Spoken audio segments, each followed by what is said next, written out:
El eterno Dios, el Padre, envió a su Hijo Jesucristo. Su Hijo Jesucristo, Él es el camino, es la verdad, es la vida, es la luz. Y Él es la gracia, esa gracia que necesitamos, a Jesucristo.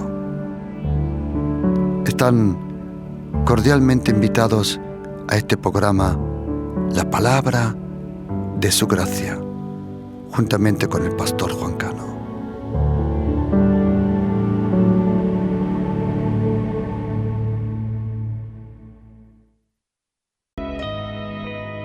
Vivamos en este siglo sobria, justa y piadosamente, aguardando la esperanza bienaventurada y la manifestación gloriosa de nuestro gran Dios y Salvador, Jesucristo.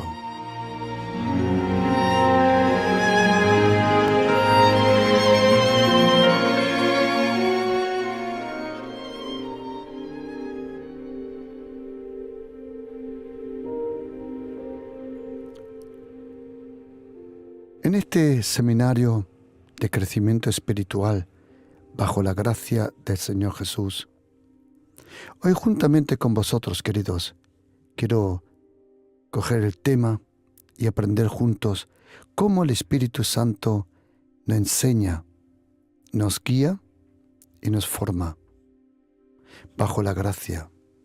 Cuando nosotros venimos al reino de Dios, el Espíritu Santo, la persona del Espíritu Santo, desde el principio nos guía a una vida profunda en el Espíritu, cercana en la relación con Dios el Padre, a una vida bajo la gracia. Moisés y todos los escribas, como dice la Biblia en Marcos capítulo 1, que cuando Jesucristo predicaba, la gente se daba cuenta que Él no era como los escribas. Él no era como los fariseos. Ellos decían, este hombre, dice, se admiraban de su doctrina, porque Él les enseñaba como quien tiene autoridad, y no como los escribas. Los escribas, los maestros de la ley, ellos enseñaban todo lo que habían aprendido de memoria de sus maestros, y al fin y al cabo todo lo que Moisés había escrito y ellos habían aprendido. Pero ahora vino Jesucristo, el Hijo de Dios. Cuando llegó en aquel momento a esa sinagoga allí en Nazaret, donde él había crecido. Jesucristo nació en Belén, pero él creció los primeros 30 años, o mejor dicho, 26 años, porque a 4 años aproximadamente el Señor Jesús estuvo en Egipto. Cuando Herodes el Grande, él empezó a perseguir a aquel niño a la edad de 2 años, porque los magos le habían dicho que habían visto una estrella hace 2 años y que ellos habían venido a adorar al rey de los judíos. Cuando Herodes oyó esa palabra, el rey de los judíos, él se asustó. ¿Por qué? Porque Herodes sabía muy bien que los reyes nacen.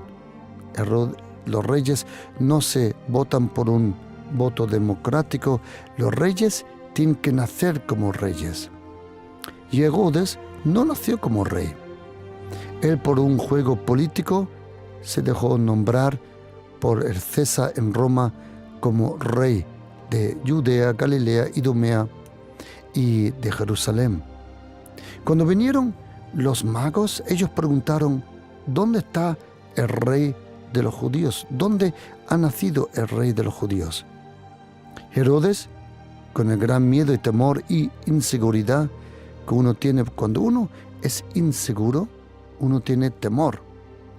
Él dejó matar a todos los niños que tenían hasta la edad de 2 años allí en Belén, por temor a ese rey de los judíos que había nacido.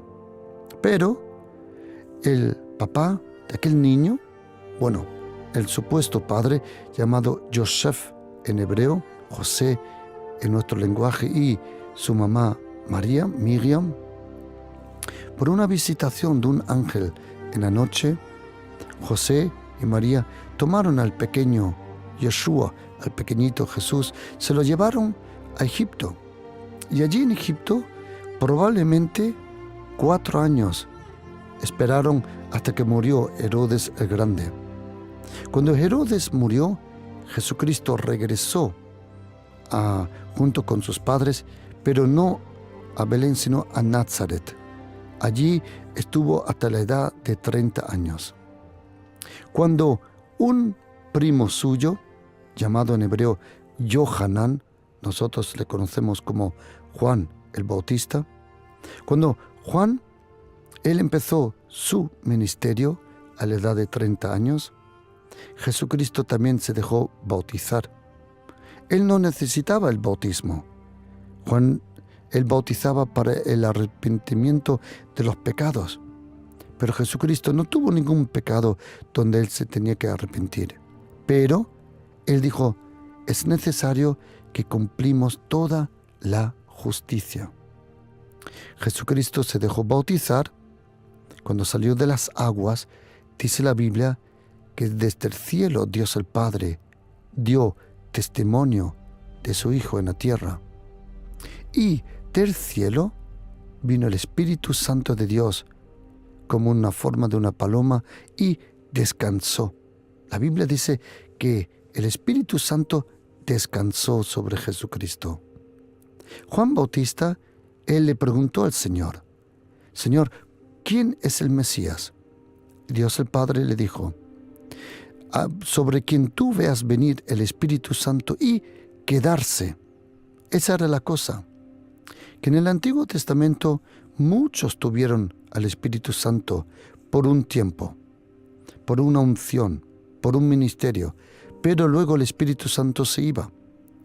Jesucristo fue la primera persona que fue nacido por el Espíritu, luego lleno del Espíritu, porque dice en Lucas capítulo 4 que Jesucristo se fue al desierto lleno del Espíritu. Y cuando regresó, dice la Biblia en Lucas 4, versículo 14, dice que Él regresó en el poder del Espíritu Santo. Una cosa es estar lleno, otra cosa es tener el poder del Espíritu Santo. Jesucristo se fue al desierto lleno. Allí, en ese tiempo tan difícil, bajo la tentación diabólica, que era impresionante, en aquel tiempo la llenura se convirtió en poder. Yo conozco gente que está lleno del Espíritu Santo, pero no significa todavía que tienen el poder del Espíritu Santo. Son dos cosas diferentes. Jesucristo regresó en el poder del Espíritu Santo. Y dice la Biblia que vino a Nazaret, donde se había criado, y en el día de reposo entró en la sinagoga, conforme a su costumbre, y dice que le fue dado el libro del profeta Isaías. El profeta Isaías, hoy en día, nosotros dividimos las profecías del profeta Isaías en 66 capítulos. El pasaje que Jesucristo iba a leer es el capítulo 61. ¿Por qué digo esto?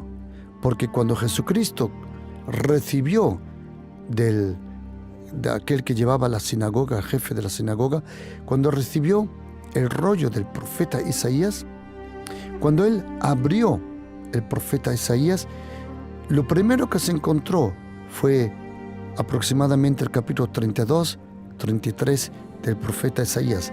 ¿Qué significa? Que Jesucristo sabía dónde buscar el pasaje y dónde encontrar ese pasaje que él iba a leer. ¿Sabes, querido oyente? Tú no tienes que conocer la Biblia de memoria, pero por lo menos tienes que saber dónde encontrar los pasajes que te van a ayudar en ese momento. Jesucristo dijo, el Espíritu del Señor está sobre mí. Y el Espíritu Santo, desde principio a cada cristiano, nos lleva a una escuela.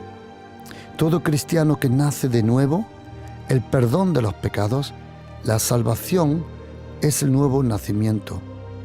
El nuevo nacimiento es lo que sucede cuando uno le pide perdón a Jesucristo. Entonces, en ese momento naces de nuevo. Es el nuevo nacimiento que se experimenta bajo el perdón de los pecados. Cuando uno le pide perdón al Señor, nace de nuevo. Y cuando uno nace de nuevo, tiene que empezar a crecer de nuevo. Y cuando empezamos a crecer en el Espíritu, es el Espíritu Santo el que nos ayuda a crecer en el Espíritu. Primordialmente, el Espíritu Santo provoca, inicia, profundiza en nuestra vida dos cosas. Una vida cercana, viva y profunda de oración. Y segundo, un amor y una cercanía a la palabra de Dios.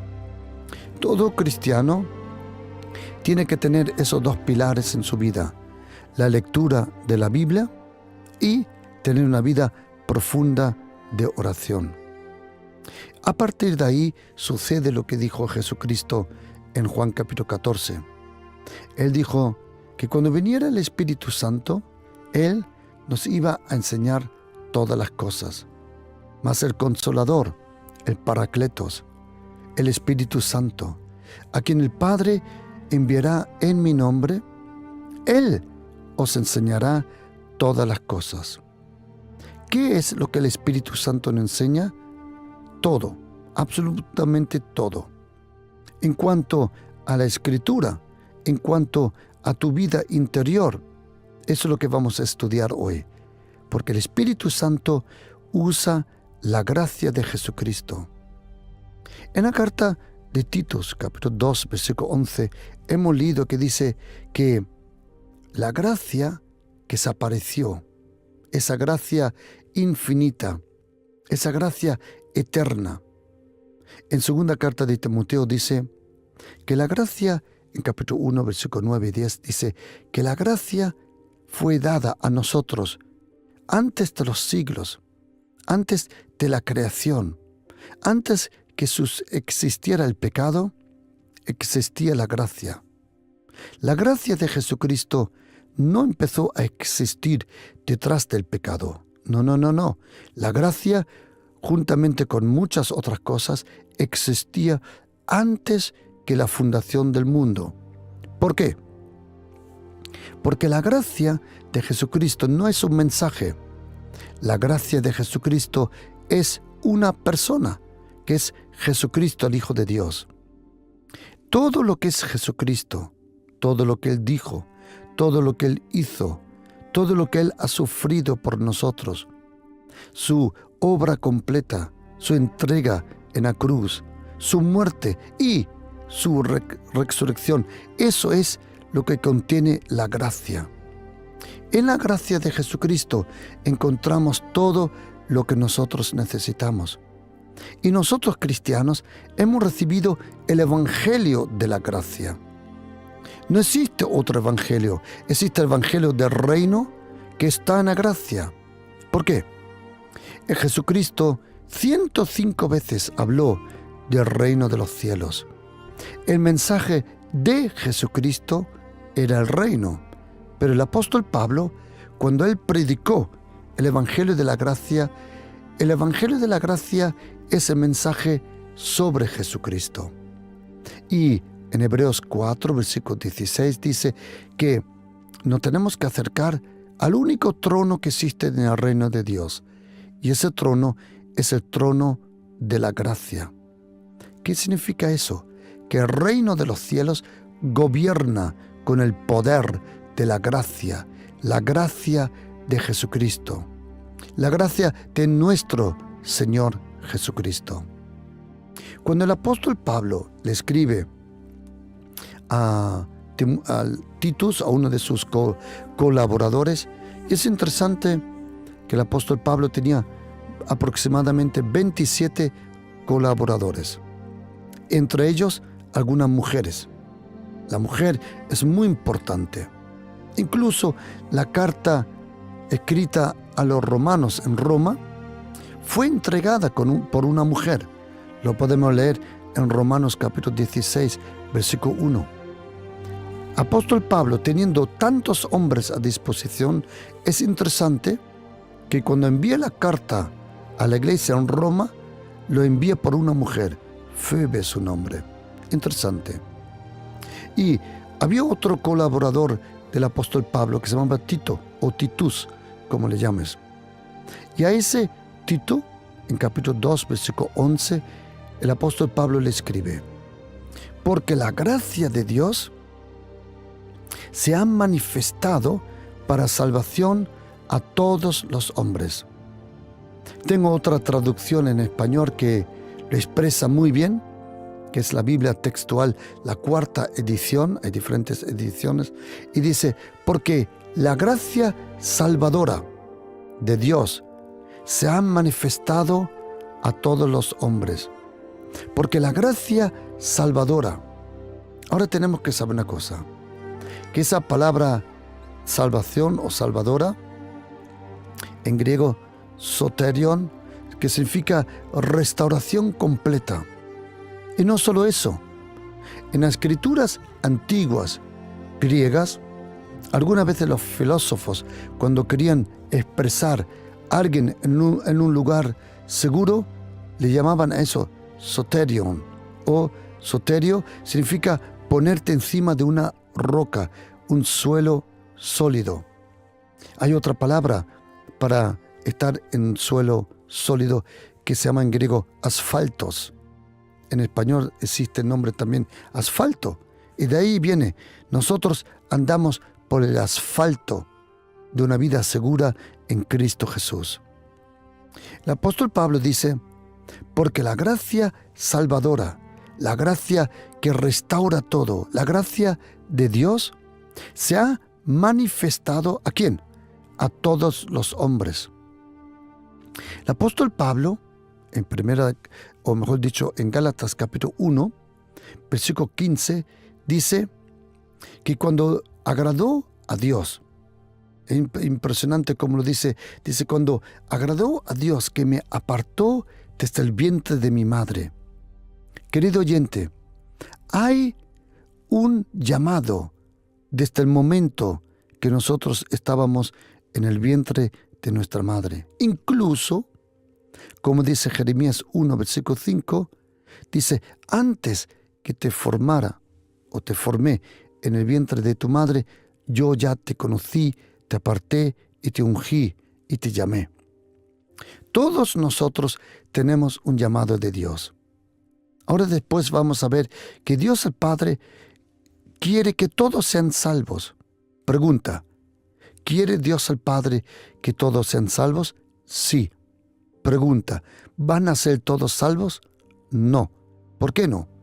Porque muchos no quieren recibir la salvación por la gracia de Jesucristo. Ahora después lo vamos a profundizar más.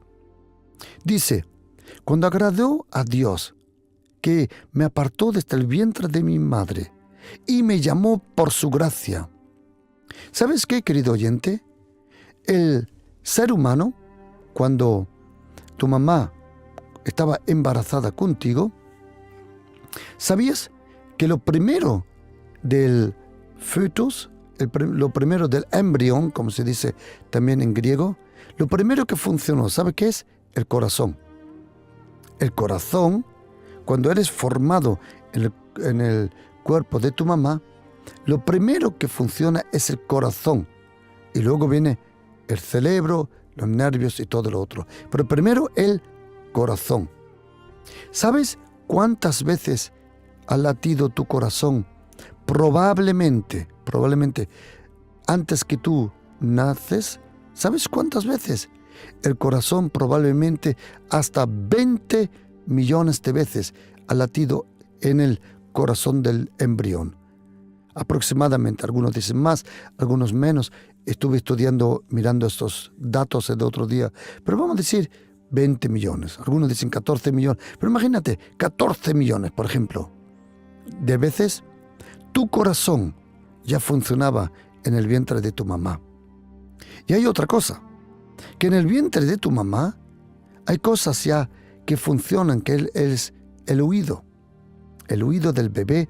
El bebé percibe el ruido alrededor. Acuérdate de Juan Bautista, cuando su mamá, Elizabeth, estaba embarazada. Cuando Elizabeth, embarazada, se acercó a la Virgen María, y la Virgen María habló, dice que el bebé reaccionó en el vientre de la mamá. ¿Por qué? Porque los bebés en el vientre ya perciben el ruido, los sonidos. ¿Qué significa eso? Que nosotros, el ser humano, el primer mensaje, la primera palabra que un bebé, un embrión, ha podido oír en su vida, en su espíritu, fue el llamado por la gracia. Porque dice el apóstol Pablo que desde el vientre de su mamá, él como persona había percibido ese llamado por la gracia y me llamó por su gracia. Tú y yo, cuando estábamos en el vientre de nuestra mamá, lo primero que hemos oído ha sido la palabra la gracia. Hemos sido llamados por la gracia, no por la ley, no por el legalismo, no por la religión, sino por la gracia. El apóstol Pablo le escribe a Timoteo, dice, porque la gracia de Dios se ha manifestado a todo ser humano. La gracia de Dios se manifiesta a todo ser humano. Dios el Padre, Él quiere que todos sean salvos. Él quiere que todos lleguen al conocimiento de la verdad. ¿Dónde encontramos esto? En 1 de Timoteo, capítulo 2, versículos 4 y 5, dice que Dios quiere que todos los hombres sean salvos y vengan al conocimiento de la verdad. Porque hay un solo Dios y un solo mediador entre el hombre, entre Dios y el hombre, que es el hombre Jesucristo. ¿Quiere Dios el Padre que todos sean salvos? Sí. Pregunta, ¿todos van a ser salvos? No. En el libro de Job, capítulo 33, podemos leer cómo el Señor le habla a todo ser humano 2 o 3 veces. Dios el Padre le habla a todo ser humano 2 o 3 veces. Todo ser humano en esta tierra, todo ser humano en esta historia, en toda la historia del ser humano, ha oído 2 o 3 veces el mensaje, la voz del Señor. ¿Dónde? Por sueños.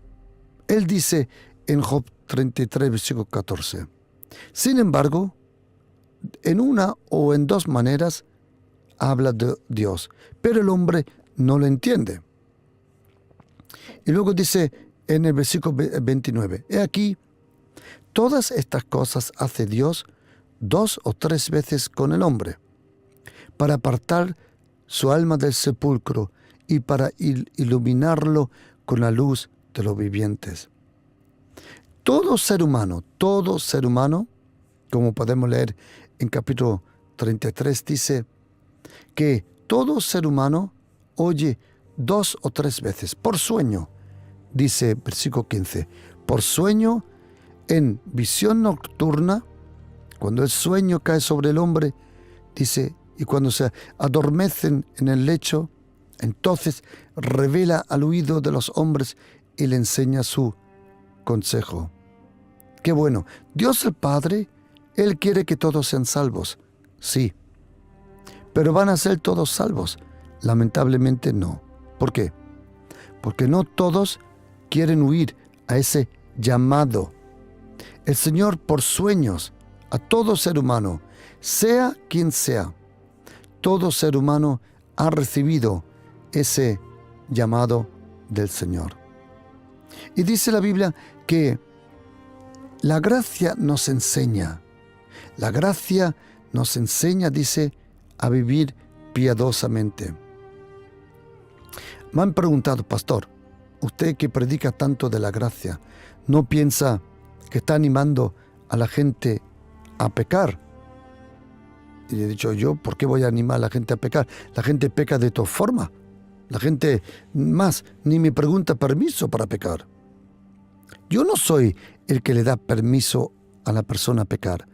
¿Por qué el pecado nos atrae? Es por la carne. La carne del ser humano es atraída por el pecado. Nadie que predica de la gracia anima a la gente a pecar más. Alguien me dijo, pero usted tiene que enseñarle, la gracia nos salva, pero la ley no enseña. Y le dije, estás equivocado, pero total. Algunos piensan que por la gracia somos salvos, pero por la ley somos formados. Sí, estás equivocado, pero total. La gracia de Jesucristo, dice en Titos capítulo 2, versículos 11 y 12, dice que se apareció a todo ser humano enseñándonos. La gracia nos enseña, la gracia nos guía.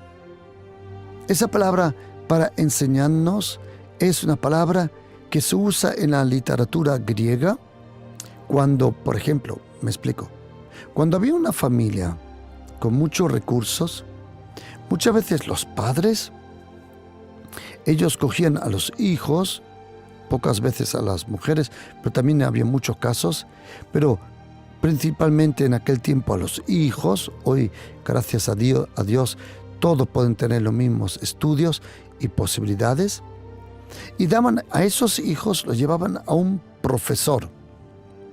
Esa palabra profesor muchas veces se llama pedagogos, y pedagogos también significa el que entrenaba los caballos. El que entrenaba los caballos también le llamaban pedagogos. Y muchas veces el entrenamiento, la formación de un ser humano, algunas veces se parece al entrenamiento de un caballo. Hay que guiarlo, hay que ponerle todo lo que requiere un caballo. Algunas veces hay que enseñarle una y otra vez a un caballo. Si tú quieres que un caballo tenga cierto comportamiento, tienes que enseñárselo una y otra vez. Lo mismo al ser humano. Nosotros aprendemos por las repeticiones. Y el Espíritu Santo nos enseña, ¿a qué? Nos enseña, a través de la gracia nos enseña a renunciar toda cosa impía, toda cosa que no es normal, toda cosa que es diabólico y que te ensucia, y a los deseos mundanos, y que vivamos en este siglo, ¿cómo? Sobrio. Sobrio significa no solo ser sobrio del alcohol. ¿Por qué? Porque uno no solo se puede emborrachar del alcohol, uno también se puede emborrachar del teléfono, del internet, sea por Instagram, Facebook o YouTube, lo que sea. ¿Has visto tú alguna vez en las caras y en los ojos de uno que mucho tiempo, todo el tiempo estaba mirando el teléfono? ¿Sabes a qué me acuerda eso? A un zombie. Parecen zombies. Por eso, ten cuidado que el internet, que las telecomunicaciones no te emborrachan. Porque uno puede estar borracho de alcohol, sí, pero también tu mente puede estar borracha de todas esas páginas y las cosas que uno mira y que luego no te acuerdas. Algunos me dirán, pastor, ¿usted no coge el teléfono para mirar? Yo, probablemente más que la mayoría. Y te digo por qué. Porque uso mi teléfono o el móvil como una biblioteca. Uso para estudiar, uso para aprender, uso para buscar cosas que me interesan. Conozco el peligro de ver bobadas. Conozco el peligro de ver tonterías. Hay cosas graciosas, sí, pero ten cuidado que no estés borracho de esas cosas de cuánto tiempo uno puede perder con el teléfono. Es impresionante. Yo, en mi teléfono, para que tengas una idea, tengo casi 49,000 números de teléfono. En verdad, te puedo decir cuánto, para que veas cuánto tiempo yo uso el teléfono. A ver, no quiero exagerar, aunque vengo de Andalucía, sí, son 48.832 números. Imagínate, mi teléfono tiene 48.832 contactos. Por eso yo manejo mucho el teléfono. Mucho. ¿Por qué? Lo necesito como herramienta, pero no para emborracharme y viendo bobadas, tonterías. Y además, hoy en día lo bueno es que con un teléfono uno puede estudiar tanto. Hay tantas Biblias, tanto acceso a las cosas del Señor, es impresionante. La gracia nos enseña a renunciar a esos deseos mundanos. ¿Existen buenos deseos? Sí, hay muchos buenos deseos, pero también hay deseos provocados por el mundo que nos rodea. Y que vivamos en este siglo, ¿cómo? Sobrio significa no solo borracho de alcohol, sino de otras cosas. Observa a una persona. ¿Sabes? Cuando tú hablas 10 minutos con una persona, ya sabes cómo está la persona. Algunas veces has ido al médico. ¿Qué dice el médico muchas veces al principio? Cuando vas al médico, muchas veces te dicen, enséñame tu lengua. Porque en la lengua se pueden reconocer muchas enfermedades. No todas, pero algunas. Y lo mismo es cuando hablas con alguien. Observa su lengua. Lo que hay en su lengua, hay en su corazón. Por eso la gracia nos enseña a vivir sobriamente, justo, tener una vida en justicia, que no seamos injustos. Y piadosamente, esa palabra piadosamente, una palabra linda, pero me encanta como las traducciones alemanas la dicen también, dicen gottesfürchtig. Gottesfürchtig significa vivir en el temor a Dios. ¿Qué significa tener temor a Dios? Tener temor a Dios significa tener respeto delante del Señor. Es importante aprender de la gracia. La gracia, la ley te da miedo de Dios, pero la gracia te da respeto a Dios. Como dice en Proverbios capítulo 1, que el principio de la sabiduría es la gracia, es la sabiduría y el temor de Dios. Por eso, la gracia nos enseña. Cuando tú vives bajo la gracia, esa infinita gracia. Y sabes, querido oyente, mire, me han preguntado, pastor, ¿quiere que vaya a un seminario? Claro, si tú tienes la posibilidad de ir a un buen seminario, hazlo. Pero, si no tienes la posibilidad de ir a un seminario bíblico, tranquilo, toda iglesia sana, no hay mejor seminario que una iglesia sana.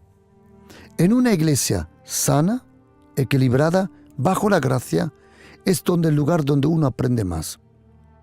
Porque la iglesia de Jesucristo es el cuerpo de Jesucristo, es la novia de Jesucristo, y es el ejército de Jesucristo, y es la comunión entre los santos. Cuando hablo de iglesia, estoy hablando de una comunidad. No estoy hablando en primera línea de la iglesia católica o iglesia evangélica o iglesia ortodoxa. No. Jesucristo no tiene muchas iglesias. Él tiene una. Cuando Él regrese, va a venir a por una novia, a por una iglesia. Y por eso, si tú estás en una iglesia sana, tranquilo, tú vas a crecer. Uno crece poco a poco. Algunos me dicen, ¿puedo ir a una facultad teológica? Si quieres, hazlo. Es muy bonito. Si quieres, vete a la universidad, estudia teología sistemática, hazlo. Pero quiero decirte que hay un profesor que nunca se aparta de tu vida, que es la gracia del Señor Jesús. El Espíritu Santo usa la gracia. El Espíritu Santo usa la gracia como un profesor. La gracia nos enseña a vivir piadosamente. A mí me han dicho, no, es que tienes que enseñar los 10 mandamientos. Por el amor de Dios, ¿Quién de nosotros ha cumplido los 10 mandamientos? ¿Quién? Más. Si yo pregunto hoy a cristianos, católicos, evangélicos, cualquier denominación, ¿tú te crees que la mayoría ni conoce los 10 mandamientos? La mayoría de nosotros no supiera decirnos los 10 mandamientos. Y tampoco es tan necesario. Déjame explicarte por qué. Porque la gracia nos enseña. La gracia de Jesucristo. El Antiguo Testamento es bueno leerlo, es necesario leerlo. En este momento estoy estudiando Primera, Segunda de Samuel y cómo me encanta esos libros. A mí me encanta leerlo. A mí me encanta estudiarlo. ¿Me leo yo el Antiguo Testamento? A mí me encanta el Antiguo Testamento. Lo leo porque encuentro a Jesucristo, encuentro su gracia, encuentro su persona en todos los libros del Antiguo Testamento. Pero el Antiguo Testamento, la ley, ¿sabes? Mira, te voy a dar un ejemplo. En Romanos 7, versículo 7 adelante dice, ¿qué diremos pues? ¿La ley es pecado? No, de ninguna forma. Pero yo no conocí del pecado sino por la ley, porque tampoco conociera la codicia si la ley no dijera no codiciarás. Bueno, lo bueno es que os confieso una cosa. Para mí esa palabra codicia yo no la conocía, no tenía idea. Yo sé lo que dice en griego, en alemán, en inglés, pero en español, la palabra codicia, os confieso que no me he crecido con ella, una palabra que yo aprendí cuando leí la Biblia en castellano. Esa palabra codicia expresa una palabra muy fuerte en griego que significa ser atraído por otro sexo. Ser atraído carnalmente, esa es la palabra. Tener, no sé cómo se dice en español, ganas de acostarse con una persona. Eso, una cosa, tiene que ver con sexualidad. Te lo podía explicar en alemán. Sexuell angezogen werden. Lust, dice en alemán. La palabra que dice en alemán es una palabra muy fuerte, que significa ser atraído en la sexualidad. Me explico. El apóstol Pablo, y quiero que estén todos atentos ahora, todos los religiosos, todos los que predican un evangelio de condenación, el que predica la ley, el que predica el legalismo, el que predica leyes y formas, está predicando condenación. Porque ni el que lo predica, ni el que lo oye, lo puede cumplir. Nosotros, querido oyente, no lo vamos a cumplir si somos honestos. Vamos a fallar. La única vida, la verdadera vida con Jesucristo es la vida bajo la gracia. Y dice el apóstol Pablo que él, sin la ley, nunca hubiera sabido lo que es codicia, ese deseo sexual. Si la ley no dijera, no codiciarás. Fue la ley que se le presentó la posibilidad de la codicia. Dice más, el pecado, tomando ocasión por el mandamiento, produjo en mí toda codicia. Porque sin la ley el pecado está muerto. Yo no sé si tú tienes amigos que no van a la iglesia. Yo no sé si tú tienes personas que no conocen la Biblia. No conocen la ley. ¿Nunca te has dado cuenta los relajados que ellos van pecando por ahí? Y tú dices, ¿y por qué siguen tan felices pecando por ahí? ¿Sabes por qué? Porque ellos no tienen ley que le habla a su corazón. Su conciencia le habla, como a ti y a mí lo hemos experimentado. Pero donde no hay ley, no hay pecado. Es tremendo, porque sin la ley el pecado está muerto. Y dice, y yo sin la ley viví en un tiempo, pero cuando vino el mandamiento, el pecado revivió y yo morí. Tremendo. Es la ley. O déjame explicarlo de otra forma. Como yo me crecí en una iglesia muy legalista, yo me crecí en una iglesia casi rara. Nosotros amábamos al Señor de todo corazón, pero ay, Señor, lo que yo he visto en la iglesia.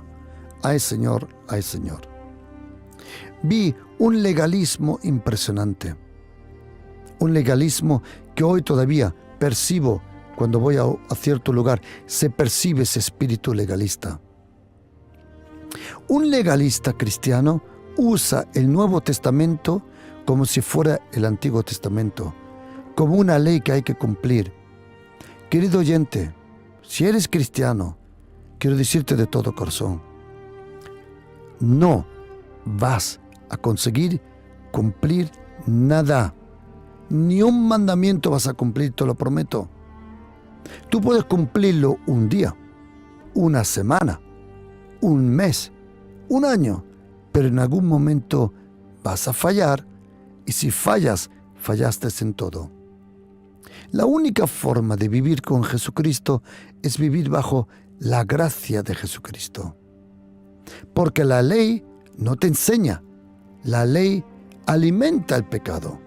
Mira, te voy a leer un versículo del querido apóstol Pablo, capítulo 15, en primera carta de Corintios, versículo 56. Atención. Dice, el poder del pecado es la ley. Es la ley legalista. Y lo mismo que existe la ley de los judíos, los 613 mandamientos, que tenían cautivos a todos, porque nadie lo podía cumplir. Hoy todavía hay ley, hay un legalismo en ciertos lugares. Hay un legalismo evangélico, hay un legalismo católico, hay legalismo adventista, hay legalismo, realmente un legalismo que ahoga a la persona, que esclaviza a la persona y no lo hace libre. Hay reglas que ahogan, que son un peso sobre las personas. Como dice el Señor Jesucristo en Juan capítulo 11, versículo 28. Venid a mí, todos los que estáis, en español dice trabajados, pero en griego dice cargados, agobiados de esa forma de estilo de vida. Queridos, la religión ahoga. La religión te va a matar antes o después, emocional y espiritualmente. El legalismo es una cárcel. El legalismo roba el gozo. La única forma de tener vida en abundancia, es la vida bajo la gracia de Jesucristo.